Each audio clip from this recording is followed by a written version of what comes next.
Hey guys, so our decline here, average picker. So yesterday I did a sort of unboxing first impression of these picks, but I wanted to put them through their paces a little bit and come back and do a little bit better look at them, sort of a more proper review, I suppose.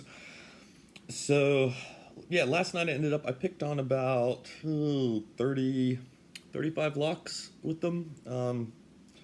Some of those were duplicates, so there weren't, many surprises. I mean, if it's going to get through one or two common schlegs, it's going to get through 10 of them. I know if it's going to get through, something like that, it is going to probably get through, something like that. But I wanted to just work with them for a while and see ultimately what they kind of came down to. I do plan still to kind of grind these down and finish them off some, and I guess reshape a few of them into something. We'll see how that works. I mean, I kind of need to do that for practice anyway. So I do still plan to do that as they are now, and as I used them yesterday, though, they are still in their fresh out of the box format. I will mention, I said I thought maybe the width on them yesterday was 31 thousandths, 32 thousandths. Bobby Keys weighed in, so thanks, man.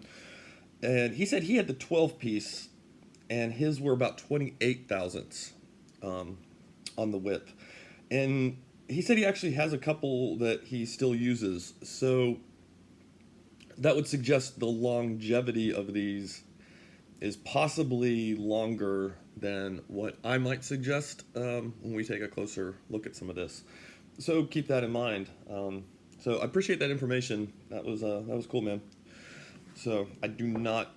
Yeah, if any of you guys want to call me out on something or correct me or just offer more information like Bobby did, that's great. I'm completely open to it. Let all the information rain in. So anyway, with that said, let's take a closer look at these. Okay, so I'm going to try to balance looking at these in between a few concepts. A couple of these being, I do think there is a right tool for the right job, and in a lot of cases there's a better tool even for that job. But that it's also the chef, not the kitchen. So, some skill can take you a long way even with some bad stuff. And well, I'm not the best picker by far. I do have some skill. And so when I'm picking with these, I am being aided by that fact. Okay. One thing that did attract me to the set, and which may be a deterrent if you're new, is that it only came with one rake. I am not a raker. I just am terrible at it. I probably need to brush up on that. But this set does only come with one rake. So if you're starting out, it's good to try different techniques and everything and kind of find your niche and what you prefer. This may not be ideal because it does only have one rake. So maybe something with a couple more might work. I find I don't tend to use them. So for me, a set that had mostly picks in it was a little more ideal.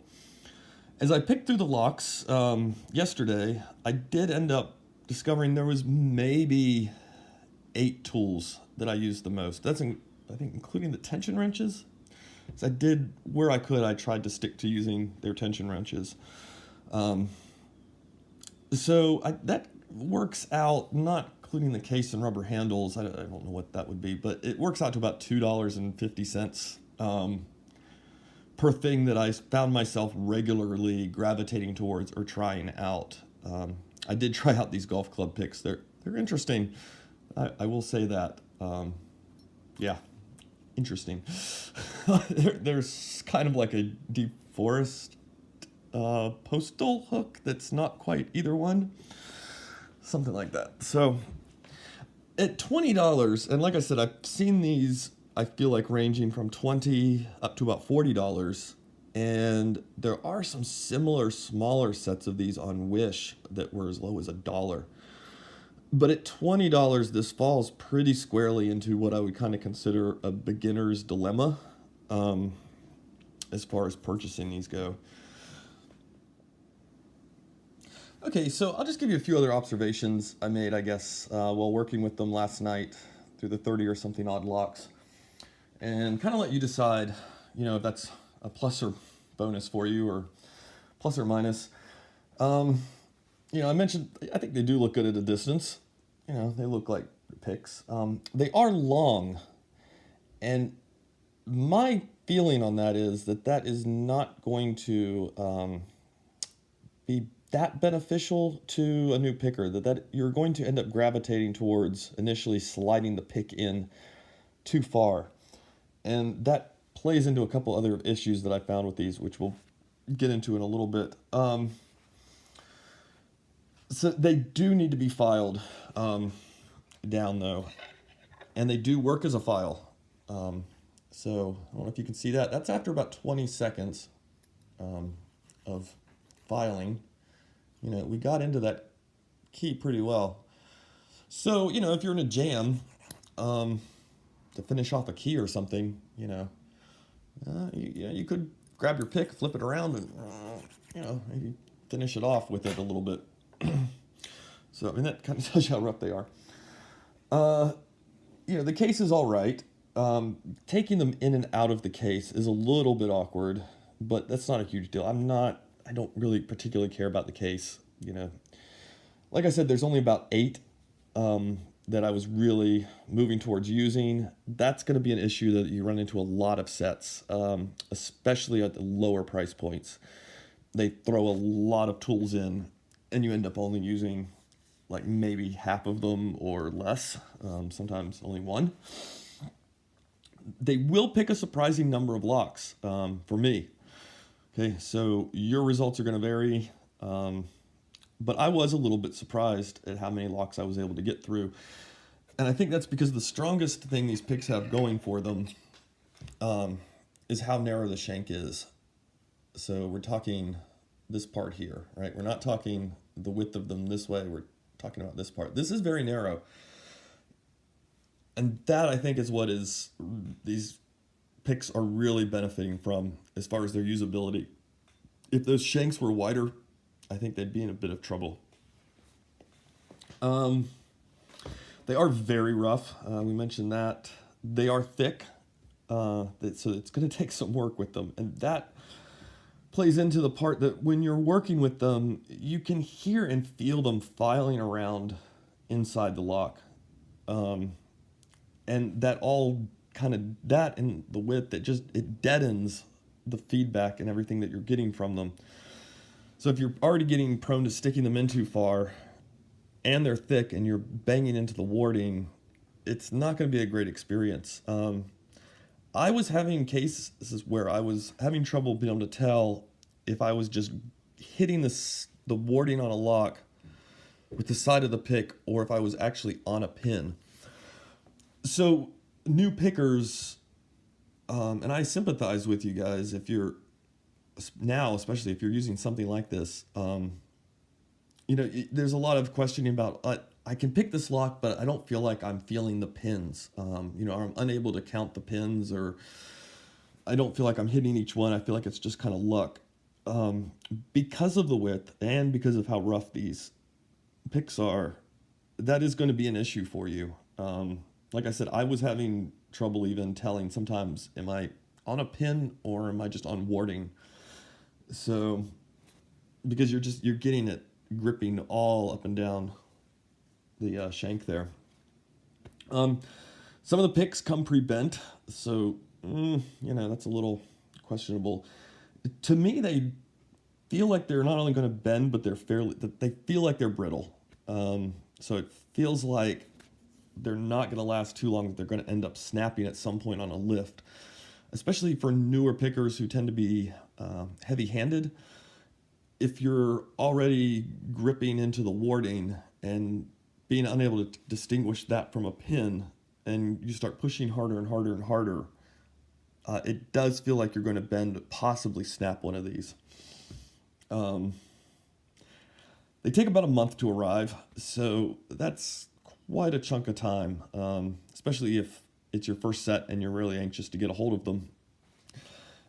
And because of what I mentioned with the width and how rough they are, it all creates and kind of adds up to just this kind of sort of dead, joyless experience. of picking with them. It wasn't that pleasurable or fun. You spend as much time arguing, or I felt like at a certain point I was spending as much time arguing with the pick as I was with the lock, if that makes any sense. I was not only having to deal with the lock and the pins, but I was having to deal with the shortcomings of the pick and trying to get it in and lined up well so it was actually doing something. Okay, so what was I able to get through with them? Now keep in mind, this is me being average working with them. Some of you better pickers are likely to have better success, and some of you beginner pickers are likely to have less success. But I was able to get through, or at least feel like with enough work I would be able to get through kind of a surprising number of them, given what I kind of first noticed about them. It shouldn't be any surprise, your common deadbolt Schlage. We picked one yesterday straight off with them, so I was able to get through a handful of those without any, not too many issues. Of course, because we got through that, we're able to get through the gatehouse. We're able to get through a couple variations, I guess, of your basic quicks. And because we got through the Schlage, we were able to get through the Baldwin brass lock with them.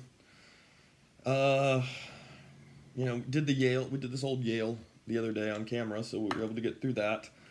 Then it starts getting to be a little more problematic. I tried doing one of these Abus 64 locks, and yeah, I couldn't do it. Even switching and using top of keyway tensioning, I couldn't really work the pick in them well enough to get through that. And that's kind of one of your, if you're looking at the belt ranking system, that's kind of one of your gateway locks in that case. I tried this Abus 72. This one has kind of a tricky keyway. I don't know if you're actually able to see. I can get the camera to focus there. This one's got pretty jagged keyway though. It's got that Abus spelled keyway on it. And so though there's enough room-ish, if you do some top of keyway tensioning again, to get the pick in and maneuver it, they're so thick and they're so rough. You're constantly fighting that warding. I think it's doable. I think I could do it if I had taken more time to do it. But it was going to be really rough going for me. I tried doing an American. I tried using bottom of the keyway tensioning, just because of the keyway in it. So I tried using their tensioners, and there just turned out not to be really enough room for me to feel that great about it. I tried switching to top of keyway, and I was still running into some issues with doing the American. And again, I think if I really put enough time into it, I probably could do it with those picks. And I'm sure somebody out there can do it with those picks and go, oh, that's easy. For me, it wasn't that ideal. But again, you're looking at one of your gateway locks with that. The Sargents. So this Sargent has little side key pins, or little side pins in it. And those just proved to be too much as far as the thickness of the picks go. I was just constantly banging into them. This one doesn't even have the bars in it, but it has the pins for them, and those pins were enough alone to be getting in the way. Standard Sargent, yeah, I could eventually get into it, but again, I was fighting with the pick pretty much every step of the way. The WB lock, I was able to get into with them, but again, the little bit of warding up here was enough that it was doable, but it was far more difficult than using a 25 thousandths pick. Uh, I did a couple Euro cylinders, so we were able to get into the ICO. We had to top a keyway tension it, um, but I was able to do it using the picks. But again, arguing with the picks as much as the lock. Um, somebody's. I think there's about to be a fight outside. I should flip the camera around for you guys. Let me go see what that's going on there. This generic Euro cylinder actually surprisingly put up more of a fight, and I ultimately just gave up on it with doing it with these picks.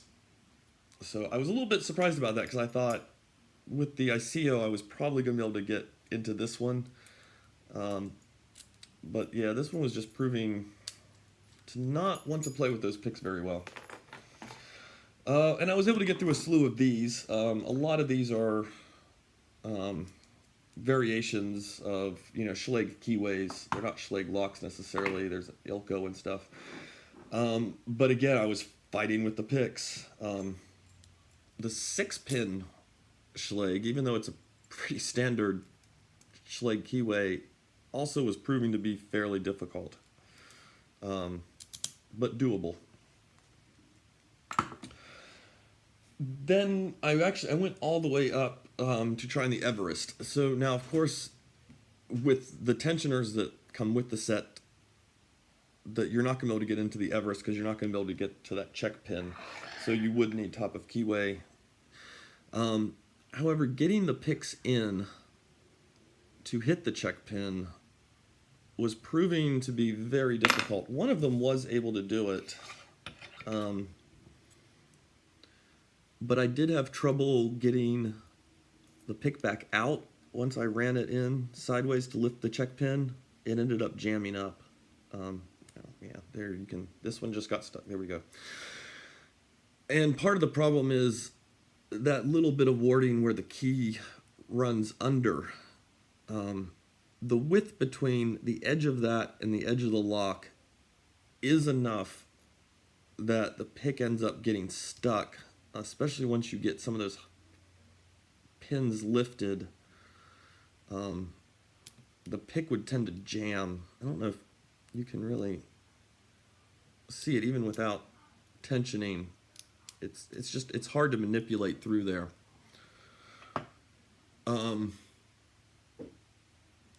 I'm gonna go make sure this is okay. I'll be right back. Life lesson for you. Sometimes you just need to know when to get out of somebody's yard and go home. So where were we? Oh yeah.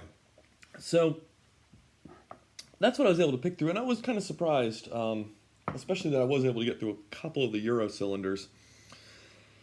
Now I went all the way up to the Everest because I know with top of keyway tensioners and a Tron and a 15 thousandths short hook, you can get through all those same locks, including the Everest, and you can get through them a lot more smoothly. So I think this pick, I think a short hook from Sparrows and 15 thousandths is like $475, I believe. And then the Tron being a Monstrum pick is just shy of $6. So again, it's not impressive looking, but a couple of basic picks will get you further. And we know the 15 thousandths will get you through the titanium lock, which is a gateway lock, and you can get through the ABIS 72 with these picks. The Tron will get you through that WB padlock without any issues, and you can even do the American with those two picks and some top of keyway tensioners. So that's why I went all the way up to the Everest with it. And like I said, it was kind of joyless. The narrow shank was what was really working for these picks, but the width and the roughness was just making it very tricky. The whole entire time you're concentrating on what the pick is doing and trying to get the pick out smoothly without banging anything, and then get it back in to locate the next pin that needed to be picked. And it was making it problematic. So yeah, I mean, would I recommend them? Probably not. I think I'm becoming more and more of a fan of just piecing together an individual set of individual picks, even if it means you have a lot less picks. Just because with a little bit of selection, I feel like you can still come in pretty much for your price point. You know, if these were 20, just 20 to me hits that area where it's really hard to say for sure. If you're seeing them spotted for $40, I'd say run. You know, if they were less than 20, and you're really just that unsure about getting into picking, you know, yeah, sure, maybe go ahead and pull the trigger on them. 20 is kind of a cusp though, and I think you are going to be able to do better with less, and get through more locks and just have a better experience in getting through those locks. So there we go, guys. Anyway, I hope that was mildly informative. Sorry if it ran a little bit long. And hopefully we're going to get back to picking some locks soon. There should be some stuff coming-ish. We shall see. All right, guys. Talk to you later. Bye.